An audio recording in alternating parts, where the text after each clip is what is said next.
Welcome to Ambassador in the Marketplace.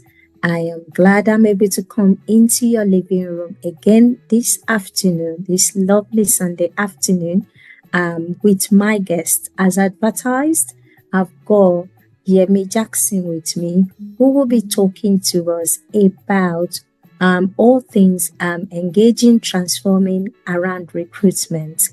She is the CEO of Engage and Transform. Please welcome with me my guest today, Yemi Jackson. You're welcome on the program.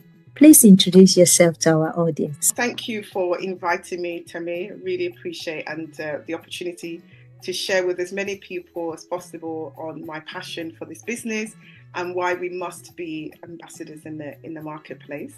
So my name's Yemi Jackson and I am the CEO and founder of Engage Transform Consultancy Limited. And the company really is a talent acquisition and development company. So what we do is we recruit, but also we now coach individuals to help them to be the best. So not just helping people find jobs, but actually to excel in the job. Because what sometimes we find when people come in, sometimes they struggle because they've not been equipped. So we now coach individuals as well as groups to make sure that they know all the skills they need to excel. Why this business? How did it all start for you? Oh, wow. So my journey into entrepreneurship started in 2017. As we all know, the church we go to, KICC, our senior pastor is very, very passionate about entrepreneurship. But I was one of those very corporate individuals. So I just used to ignore everything he was saying because, I had that nice, comfortable job, well-paid job. Everything was, why would I want to give up all of that to start from scratch? And then also, I think about 10, when I had my daughter, so it's not 10 years, she's much bigger now. When I had my daughter and I was on maternity, I tried to do a little bit of accountancy business on the side, and I completely did not enjoy it because I'm a qualified accountant. And that's what I do for big organizations. So I thought, no, entrepreneurship is not for me. But lo and behold, 2017 came and the position that was in, we decided to part ways. And at that point, I said, God, I don't know how to give 100%, or I'm not one of those people that just give 80%. So anywhere I go to, I tend to give a lot of myself. So I just said, God, I really want my own business where I can pour myself into, knowing that the energy and the effort that I poured in would not just be rewarded by just a salary. I wanted something where I'm not limited, And then also I was one of those individuals. So even though I was finance director, my last role, I wanted to do more than finance. I was interested in marketing. I was interested in strategy. I was interested in so many other things. But as you know, in an organization, they give you a job and they want you to stay in that box. And and I wish I realized that actually the best way to be able to use all of the talents that God has given me, it was going to be my own business. At that point, I was just like, God, I need my own business. And I remember the next day, so sort of my role kind of ended, let's say today, and the next morning, I was just crying out to God and said, God, I want my own business. I'm not quite sure what space, And the next morning, as I was in the shower, God dropped in my spirit to start a recruitment business in my area of expertise, which is finance and IT. And then I thought, oh, okay, interesting. I don't know anything about this new market, I've done 25 years of finance. Where am I going to start? I don't know where to start. And then I just realized, and then the Holy Spirit reminded me that the seed that was sown, or what's now become my business, actually was sown a very long time ago when I had my daughter, or she was about 2. And I don't know if, others remember, but Pastor Matthew invited a few millionaires in the church to share with us how they became, how they got there. And there were 2 things that stuck to me. I'm sure there was other stuff they shared, but one was in the property business and the other was in recruitment.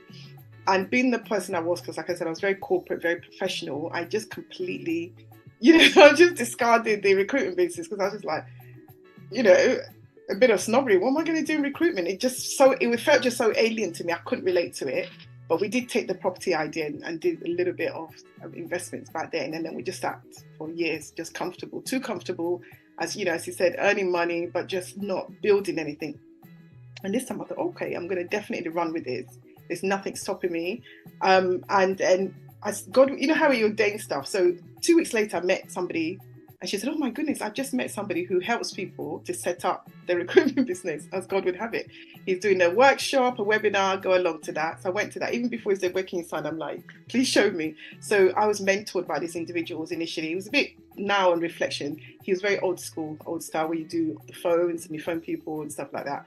We do things very differently now, but it was still good to have somebody who'd had quite a few years experience. So that helped us. So he literally helped you set up immediately website. So I finished my job and then I announced to everybody 2 weeks later, I've set up my own recruitment business. The website was up, the business cards was done, everything. Obviously I had no clients, nothing. And I was just like, okay, we're ready for business. And that's how it started. And then 2018, I got a bit cold feet, got panicky because I was so used to having regular income. And then I went off and did a bit of contracting, and trying to do both, you know. And then by the end of the year, I said, God, this is exhausting. And in 2019, I went full time. I said, God, if this is you, then the customers will come. And I thank God, within 3 months, we had our first client, and then the rest of it is kind of history. So that's it. That's what I do. So my core business is recruitment, particularly women in senior level positions. So supporting women of color to get to senior leadership. So mid to senior, really. So we'll focus on in IT, in finance, and in marketing. But obviously, because we are more of an executive search, which is slightly different to recruitment, so we don't just wait for a vacancy and then we fill it. We will approach organizations. If we've got fantastic talent on our books, we'll approach them and say, we've got this excellent woman, this fantastic person. Do you have an opportunity? And then also do coaching. So the coaching started later on. Because like I said, I can be quite focused on tunnel vision. So when I first started, I was just like recruitment. And then I was doing that for a little while. But women were coming to me. And as typical of them, they keep trying to talk themselves out of positions that I think they're more than qualified for. And I was thinking, okay, so and they can say, do you know a good coach? And I'll, refer them to different people. And then I thought, well, why am I not coaching these women as well? Because I know the requirements that organizations are looking for. I've worked for 25 years at senior leadership position.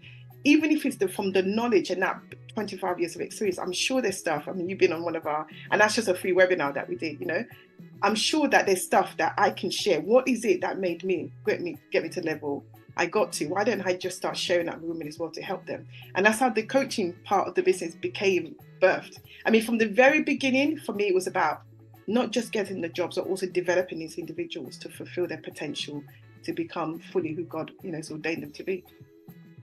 Wow, that is just a testimony of how things just evolve, and when we say we're ready, how people start to arrange themselves around us, and you think, okay, that's a bit strange. Where have you been before?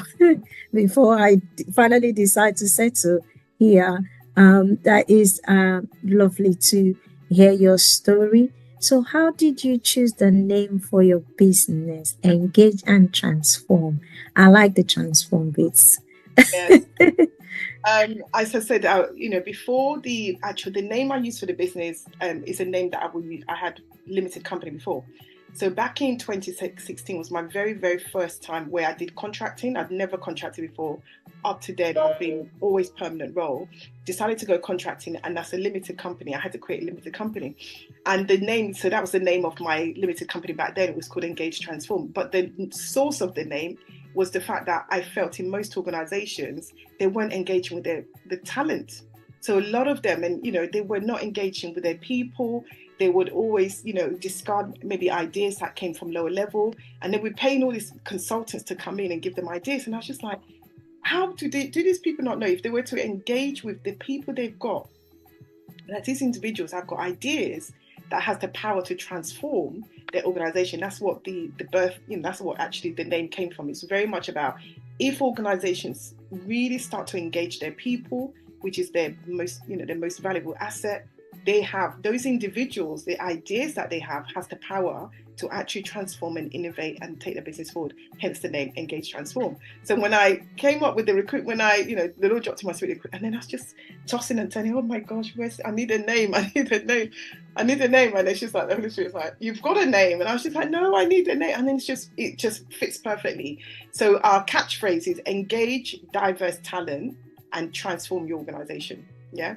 It's really about engaging. And when we say engaging, it's really not just bringing people in. Most organizations, they'll bring individuals in, and the first thing they'll do is try to shape them too much into their own mode, and then actually lose the essence of that person. So we always say, look, when you bring this talent and give them the opportunity to bring their ideas, embrace their ideas, because that has the power to help your business transform and be very, very, and perform really well. When did your journey of faith start? When did your journey of faith start? Because obviously you've talked about your faith, and you talk about, going to church, hearing about starting out and having your own.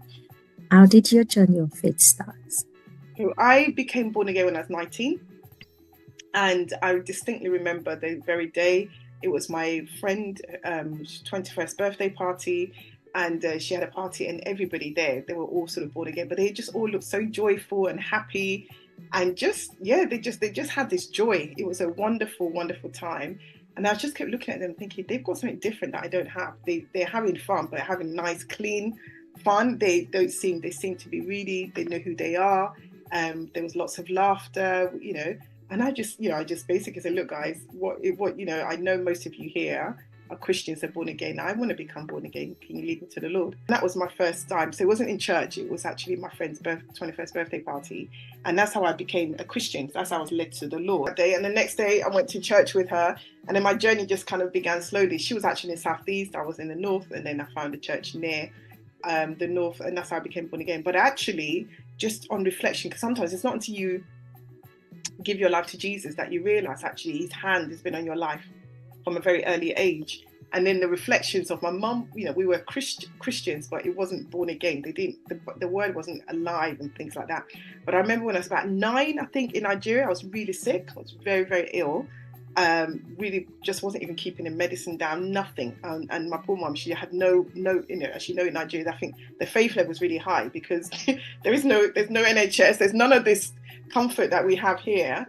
And I think I was taken to hospital where they couldn't do anything. So literally, she just packed herself, myself, and we lived in the Christ Apostolic Church in Lagos moved in, and that's where I was till I was ill. I was healed, really. The only thing I think what's just really wonderful, and is the fact a lot of the churches they don't teach you to be born again. So I don't know. I remember one of a really famous church recently. They did an altar call for their pastors to give their life to the Lord, because you just come in and obviously prayers are getting answered, but people are not taught about the relationship with Jesus. So whilst that was my obviously a powerful encounter, and God delivered me and healed me at a very young age, I would say I didn't know God. I didn't have that one-to-one relationship with him. And it was me that actually ended up leading my mum to the Lord in her 70s as well.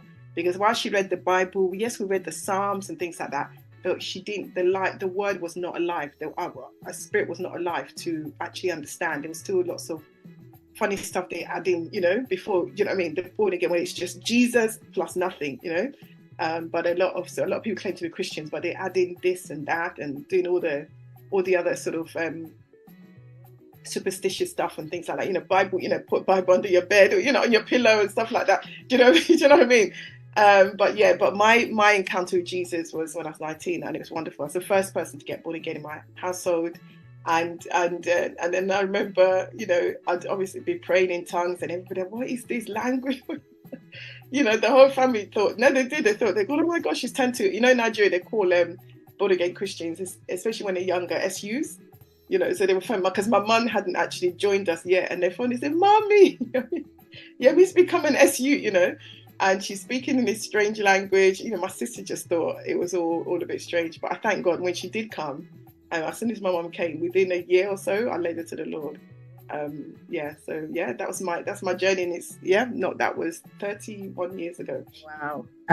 It's a great journey, and God has a way of taking us, and especially when we have nowhere else to go, then we turn to him, isn't he? And it was like, well, now you've come, okay, let's sort it out, and then let's set you on your way. And God has a way of making us light, isn't it, to our family, and be that person who will bring salvation to the whole city. And we thank God for what he is doing. So how do you represent Christ in your sphere of influence? There are people that will come with different recruitment, there are, when it comes to recruitment and everything, there is room to compromise. There is room for all sorts of things to happen in recruitment. And sometimes there is an ask for us to, help out or to, help in moving forward that process. How do you represent Christ in that sphere of influence? Wow. So, so I think the best way really is in terms of who I am. So, most people that I work with know that I'm a Christian. I don't hide my faith in God and everything. And our pillars for our businesses, we call it equity, excellence, and integrity. So for us, those sort of things. So sometimes, if we find that there's, for example, a recent client that we placed somebody and it was just such a toxic, environment, that individual ended up leaving within 6 months. And we decided, obviously, they came back to us and said, can you help us find them? And we just said, look, obviously, there's a lot of work that you need to do. We would not put somebody else in a position like that could affect their mental wealth. Somebody else has been in that position and have really struggled, then we don't think it's individual. We think there's work that you guys need to do internally. So it's hard sometimes because it's you do have to, because obviously in business, it's a profit business. It's not a charity and things like that. But sometimes you have to go, you know what, this doesn't feel right. So we'll choose to walk away and just, so I'm sure they'll be able to find many other recruiters who look the other way. But for us, we always very mindful of only placing people in organizations that we feel genuinely will give that will be an environment where they'll thrive as much as possible. Yeah. So that's the one way. And then obviously through the coaching, people know that in terms of my faith, really. And then obviously beyond the sort of the formal, they may come to me and, sometimes I would say to them, I pray for you, if people are going through challenges and things like that, really.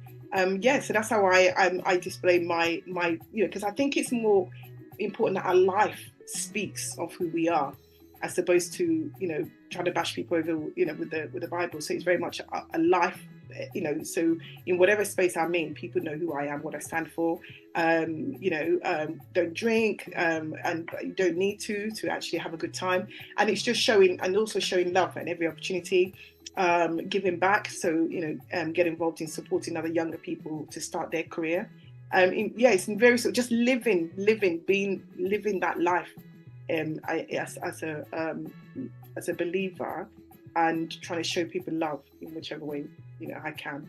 That's how I show through my faith in my work. Thank you so much for the answer. And I like when you touched on mental health, because that is very important in a workplace, that people feel fulfilled, even though they're earning the big Dutch, because obviously they're sitting in a big position, but the mental health, and to see that obviously you follow people up and you don't just leave them, and they can always come back to you if they need support. What would be your advice for someone transitioning from one profession to another? Because in a way, that's what you've done. And I'm sure you've had people approach you who actually want to transition, and you obviously help them in one way or the other. So what would be your advice for somebody who wants to transition? My advice is that, look, change is part of life, right? So we need to start to embrace it more. And one of my biggest advice is if you're in a specific profession at the moment and you want to move, my advice initially is try to do that move internally where you are first. So let's say, for example, you're currently in finance, you want to move to IT. I would try say your first step of the process is actually within the organization that you are. Be very honest with them to say, I would like to do a role in IT, even if I mean I have to start, because you can leverage they already know who you are, they already know how good you are. So that's maybe the first advice initially. If it's a question of you're trying to move from one profession to another, try start where you are, where you've built up credibility, where you've built up they're willing to take that risk for you to move from whatever one department to the other. So try there first and then see, and then from that, then you can, once you cut your teeth in the area, then it's easier for you to maybe go externally for a bigger opportunity in that space. But you made that move internally first. So that's my first advice. However, if your transition is from going from working to entrepreneurship, my advice initially will be to try and do it on a part-time basis. So if I was to do everything again, and I know what I know now, I would have probably continued the in my finance world, but do the recruitment on a part-time basis until that's built up enough to stop working. So I just literally, I went straight from a full-time job to a full-time business, right? I don't, I think maybe it needed to happen that way for me to set everything up, because sometimes when you try to do the transition too slowly, sometimes it takes you too long, and you're maybe holding on to too much comfort. But my advice initially is do as much research as possible, right? So when I started, even though it looked like, I just set up shop, I actually had a mentor. I had somebody who'd had 30 years experience in the recruitment world who was teaching me some of the basics, the bare basics that still, really helped me to be able to go and move quickly. So my advice is find a coach or a mentor in the new space that you want to go into. Please don't just, and do some research, whether, like, assuming you're going from full-time work to business, please do some research into that space. Find out what your competitors are offering or pricing at. Find out where they advertise. Get a mentor or a coach in the new space that you're going to. Okay, that's my advice in terms of if you want to transition, and just embrace change and network. Oh my gosh, network. This is one of my biggest things. You have to network, especially if you're new, right? So when I started, I networked. I mean, I don't do as much with networking with recruiters now, but when I first started, 80% of people in my network were people, because I wanted to learn from them. I was just like a sponge, learning and gleaming and finding out what made them successful.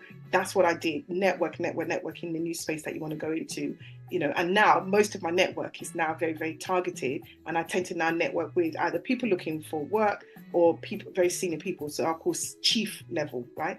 So CFOs, chief CEOs, those are the people that I network with now, because they're the one that will have the vacancies that I can help them place.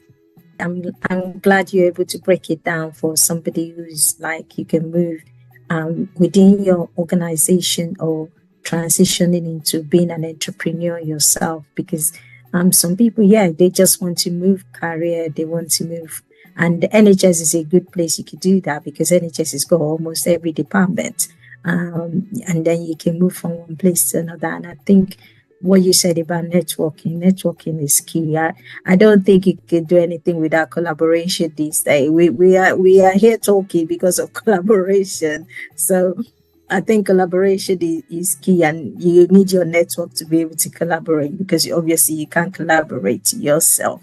I know you are an activist for equal opportunity for women. I know you've mentioned it yourself, especially in the marketplace.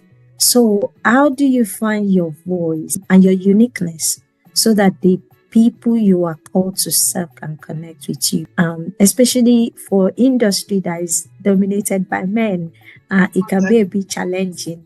Yeah, so very, very passionate about equity. And for me, equity is different to equality. So, equality is saying, we're open to anybody. So an organization would advertise a job and say, everybody is welcome to apply. Now, equity goes the extra mile, says, okay, yes, everybody's welcome to apply, but as we know, lots of research shows that actually, because of women's confidence, it's not because of their ability or their capability, in most instances, they're more capable, but because of their confidence, they most likely deselect themselves. So they will see an advert and they'll say, I can only do 70% of that, I'm not going to apply, So this is where we come in, say, no, actually, we've got other applicants that also can only do 70% and they've applied. Do not allow that to stop you. So that's why I feel very, very passionate about equity for women, because there's so many talented women out there that are under potentializing their capability, right? One, because they're not, first of all, they don't even know where the opportunities are. That's why I absolutely I feel like I'm the one that say, hello ladies, there's this, this company does actually want you, this company's got this role. Do you know there's a non-executive director role at these organizations? Because most recruitment companies are very metrics based. It's all about the numbers. So for them, the quicker they can fill a position, they're done. They are not going to invest time in trying to woo women or talk to people that of ethnic minorities to tell them. So we feel that that's where we're unique in the market. We are the ones that are making sure that as soon as we get the opportunity, those that may not naturally hear about it because either they haven't got the network, we're saying to them, we're telling them, this is a great opportunity. send us your CV. We will look at it. We will give you an honest opinion, not an emotional opinion. We will give you an honest opinion if we believe you've got the capability. And 99% of the time they do, but they would not naturally apply. So this is why I feel really passionate about it, because you know, when women excel and they do well, it impacts the family, impacts you know what it's like, it impacts it has such a ripple effect. It impacts their children in terms of the confidence. It has such a bigger impact than it does when a male sort of gets the role, because naturally women are very nurturing and they share the opportunities around. So that's why I feel very, very passionate about it. And also some of the stats is just quite depressing. I think UN, we're not, you know, obviously we're women of faith and we don't do depression, but if we were to believe what they say, the UN did research and they were showing that it's going to take about 300 years to get gender equity worldwide, right? 300 years, that's not, that we cannot allow that to be the reality. So there's so many things that we need to do to circumvent, to support women, to build their confidence up, and also how they present themselves. A lot, like I said, often it's not lack of capability, it's the fact that they do not showcase who they are. And there's a lot of not being able to just confidence in showing and being able to be a bit more vocal, you know. So and there was another, I think recently they said there was two very capable individuals. One was a male, one was a woman. And they had an opportunity to apply for this next level, and they sent the application form to both. The woman didn't apply, the male applied, and they said to the woman, "Oh, why didn't you apply?" She goes, "Oh, I got to page 104, and then there was a specific requirement there that I didn't meet, so therefore I didn't apply." And they said to the guy, you know, because they know they're both exactly equal in terms of, you know, they said to the guy, "Oh, you know, when you got to 104, did that?" And he said he didn't get to page 1. He didn't get to page 104. He just applied. He probably read the first couple of pages, read the back and front, and said, "I'm going for it," right? So, and had we would never know who would have been the best person, because actually immediately she deselected herself. So a lot of the time as well, I don't think we put ourselves forward enough, and this is why I feel very passionate. I'm trying to bridge that gap, you know, particularly in male-dominated spaces. Because women have a lot of the skills that is actually very, very, you know, valued at leadership, in terms of being empathetic listeners, being able to think about the bigger picture rather than just the, you know, and sometimes the detail, not missing out on things that are really, really important, because they will read it up to page 104. Do you know what I mean? When they're doing the job, right? So it's bad for when you're applying, because then that stopped them from applying. But, you know, so what is their strength sometimes can also be what's their weakness, because they get too much sometimes drowned in the detail. And the ability to become leaders is being able to have that helicopter view, but at the same time not missing the really important thing that could end up in something that's catastrophic for an organization. So this is why I feel very passionate. I see very talented women. I remember the first woman that I got a non-executive director role first. She's had 20 years experience in the space that this board wanted. And she said, it's my first one. I don't think I'm good. I said, yes, you are. And, you know, you are good enough, because I've got other applicants here and I'm comparing you, and you're just as good as they are. So we can, and she got it. She loves it. It really has really changed her outlook. It's given her confidence, even in her executive role. And this is why I feel passionate about it, because I just feel that we're this untapped talent. And actually, I'm not sure if I've got evidence to prove this, but I suspect that a lot of countries even that do well economically is where the women have been empowered also economically. Because effectively, you're not careful, you're almost, if 50% of your population is being kept behind, then you can only grow as much as 50% of the population, right? You're holding yourself back by not, you've got all this talent that needs to be unleashed. And that's what I hope God will use me to do in a marketplace, to get more and more women in senior leadership positions, to encourage them, to give them the coaching that they need, so that when they do get in that position as well, they can be resilient and they can be very effective. So what will you say to people who have been hurt in the marketplace by a person maybe who professes to be a Christian, especially, I'm sure your clients know who you are. Like you said, you're very clear with your stand. But sometimes when people kind of find out that, oh, she's a Christian, like, you know, I don't think I want to engage with that sort of people, because I've been hurt in the past. What will you say to somebody like that who is listening to us today? Yeah. So I will say to them, look, the reality is all religion. You know, you can't judge all Christians by the bad behavior of one.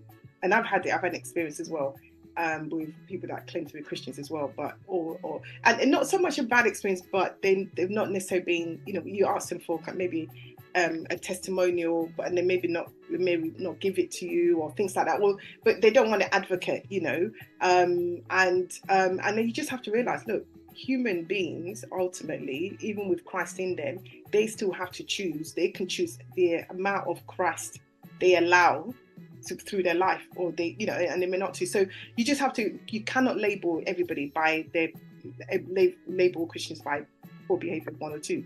In the same way, you can't judge, you know, all Muslim, any other religion by just the behavior of one or a few groups. So my advice is you just got to give it to God and just say, Lord, you know, I just forgive that person and move on, and not allow it to block you from opening the door or relating to other people. So yeah, so ultimately, Christ is the ultimate example that we should follow.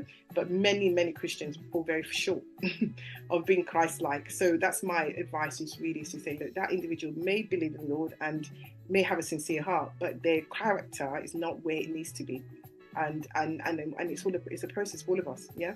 And then also on the other side as well. So whilst don't judge all Christians by the poor behavior of one Christian, at the same time, don't assume that it's safe to do a business with somebody just because they claim to be a Christian. So you also need to do your due diligence, right? Because people's character, you know, try and find, you know, other people that they may have done business with, you know, so don't do any business without a contract signed. Don't be naive as well. So don't allow somebody, just because they claim to be Christian does not mean they have the right character or they have the integrity that's required. So please do your due diligence as well in business, even with Christians, yeah? That's my advice, really. And just remember, we all work in progress. Everybody's work in progress. I'm taking a break to ask you to please subscribe to my channel, like and share this program with your friend and network, and click the notification button. I hear you say, why should you subscribe? This channel is run with integrity, and my vision is to educate and correct misconception and myths about how to showcase your faith in the marketplace. When you subscribe, you will be the first to receive my next video and learn how to be authentic in the marketplace so you can be a good ambassador. Drop a comment in the chat box and let me know you have subscribed, and I will direct message you and send you a copy of my ebook called A Shrewd Wise Dove. Thank you for supporting this program, and I'm looking forward to see your comment and to read your comment. God bless. And move on. And I like what you said about the fact that we're all work in progress. Nobody is there. We're all still learning. And like you said, do your due diligence. Because somebody said a Christian is not a license for you to do business without a contract. So before we round up, I wanted to ask, what's the biggest ongoing challenge you are facing or you faced in your business, and how are you tackling it? Please share with our audience. So I would say definitely in everything in business, it's really important to have a mentor and a coach. So it's really important to reach out to those in whatever business that you're in that have got years of experience in that space, or somebody that's just a really good business coach. Yeah. So one of the things that I did that really helped us was I was part of the sort of the Wealth Masterclass. I got over some coaching as well, and that helped. And then also but business is a continuous growth, right? So when I got to that kind of 5 year, I really felt, you know, because I think there's some horrible percentages out there in terms of business survival rate after a number of years. And it's so important that you recognize that you are, like you said, you are your business. You can't, you know, so when business is doing really well, the mistake a lot of people make is they don't do their business development. And then it's just, you know, you do business development, and then once things are going on, you have to continuously be looking for new businesses. So at one point I was maybe pitching to about 5 companies per week, right? So that's one of the things I find. And I find if business starts to go quiet, it's because I haven't done any business development for a little while. So you have to plan your day very, very carefully. How much time am I going to invest in the business? How much time am I going to invest on the business? That's when I'm looking at strategies. I'm going out there networking. So it's not easy at all, but it's you need, I would say, get a mentor. Make sure you have a coach to support you. Make sure that you're networking in that new space of your business on a continuous basis, and make sure that your business development is at least you investing sometime every single week. Not wait till, until, we haven't got enough business, let's go back to, so you're going down and up and down and up. Try to, on a continuous, even no matter how many clients you've got, make sure you recognize that you continuously need to be sourcing and looking for new clients. And make sure integrity is the real root of your business, so that you're keeping it's easier to keep a current client than to acquire new ones. So what's the upsell? So like I said, the business started off in recruitment.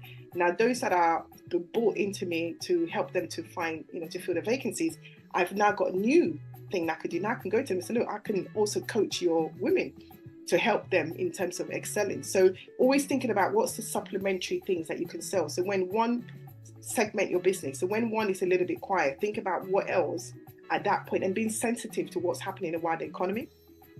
So when the economy is a bit low, sometimes organizations, that's one of the times they don't want to necessarily pay for somebody else to find talent for them. They'll say we can do it themselves.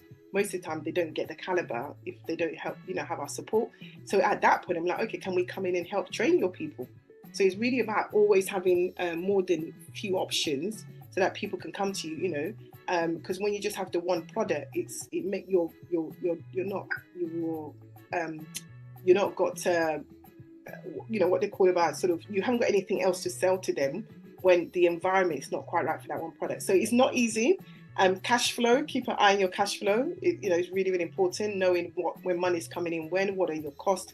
So over the last 12 months, because of the economic challenges, stuff like that, we've stripped a lot of our costs down. And then I said, so why was I spending so much before? When business was doing well, a lot of stuff, I need all this whistles and I've actually stripped quite a lot out. And in actual fact, it's not affected the effectiveness of the business, right? So be very, very careful and keep an eye on what you're spending on what and the why, and make sure you're going back to review it. Are you getting return on investment? If you're not, then try alternatives. But running your own business is it's not easier than working for someone else. So it's not the easier option. Please let people know that it's not the easier option, but it's a rewarding option, because there's less limits as to what you can earn, and also at what time and when you want to work. So sometimes during the day, because of activities with maybe family and stuff, I can decide I'm going to start today at 6 o'clock in the evening, right? So for example, last night I was coaching a group of people. The flexibility is there, but it's not easier or less work. If anything, it's more work, but it's quite rewarding, because you're able to touch lives and you're able to use that seed to bless other people. Wow. I like what you said about touching lives, and the fact that, because sometimes people think, oh, if I start my own, it's easy. I can wake up whatever time I like, go to bed whatever time I like. And it's not like that, because like I said earlier, you are the business, you are the CEO, you are the porter, you are everything to all men.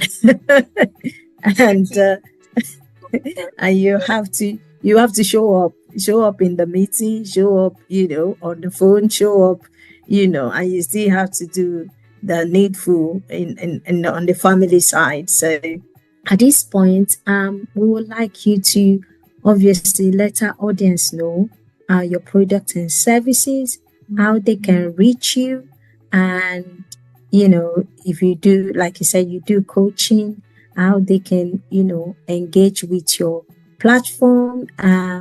Please do share with our audience. Thank you. All right, fantastic. So you can contact me via my website. So the website is the company name, so www.engagetransform.co.uk. When you got on there, there's an opportunity for you to book a slot in my diary. If you need coaching, we can have what I call an introductory 20 minutes to where I can find out a little bit about yourself, what support you may need. You may be looking for work. I always say to people, look, even if the work is not with my client, I've got such a big network that I can point you and support you in whatever way I can. So feel free to, or you can also email me. So my email is very straightforward. It's Yemi, my first name, YEMI at Engage Transform, which is the company name, .co.uk. Drop me an email and then I can, send you a link to my diary so you can book a time where we can catch up. In terms of the coaching, I currently run 3 sort of offers for coaching. I do a free webinar, which Temi went on once a month. The next one is going to be the 7th of May. We have a webinar where I teach people the 7 hacks to accelerate your career. And at least everybody that's been on that, I've employed at least one of the hacks that's helped them to make a change in their career. So we run that once a month. I also am going to be launching by end of May a monthly coaching subscription base where every month we gather and I will be teaching you ways to accelerate career. There'll be different topics we'll go through. We'll cover things like personal branding, we'll cover networking, we'll cover these things in much more depth, career vision. But it means it's a place where you can come every single month and get some advice and support to help you for your career acceleration. So that's a monthly one. But for those that want some intense, they just think I really need an intense, what I call a 6-week boot camp. We do a 6-week boot camp and the next one will kick off early June.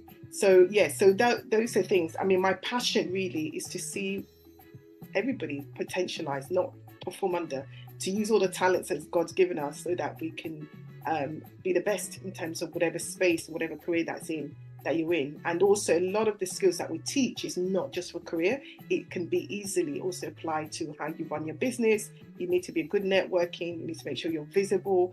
You need to have a clear vision for your business. So a lot of this stuff is stuff that will be helpful. But to contact me again, email me, Yemi at engagetransform.co.uk. Thank you so much. Thank you for that. We've come to the end, and I want you to, for people who are not people of the same faith as us, we will be praying, and just want you to pray for people that are struggling. Maybe they've lost their job, maybe they're in between job, maybe they're not enjoying their job. Or maybe they're just in that space, they're thinking, you know what, I'm supposed to be stepping out into this new thing that's been on my mind. I want you to just pray for them in a few minutes and just, encourage them. Thank you so much. So if you're out there and you're feeling discouraged, you're not sure what's going on, just the first thing I want to share with you is to let you know that, look, God loves you. Jesus really, really loves you. When he created you with so many talents. And sometimes some of the reason we feel frustrated is because we're not walking in that we're not exercising all of those talents that he's given. So my prayer to you is that you will come to a knowledge of who he is. You'll come to a knowledge of the depth of the love that he has for you. You'll find fulfillment, and that whatever situation that you're going through will be turned around, and that you will see joy even in the midst of it, whilst you're walking your way to a better life, and trust in him. So, as we said earlier, when you give your life to the Lord, you don't automatically are transformed immediately. But what does happen is that you have this relationship and a new level of confidence, knowing that even though maybe some of the days that you mess up, that you're not alone. He's with you. He will never leave you, never forsake you. So I do pray that you will find comfort in Christ. In Jesus' name, amen. Thank you for joining us today. Until 2 weeks' time when we meet again, enjoy your Sunday and God bless.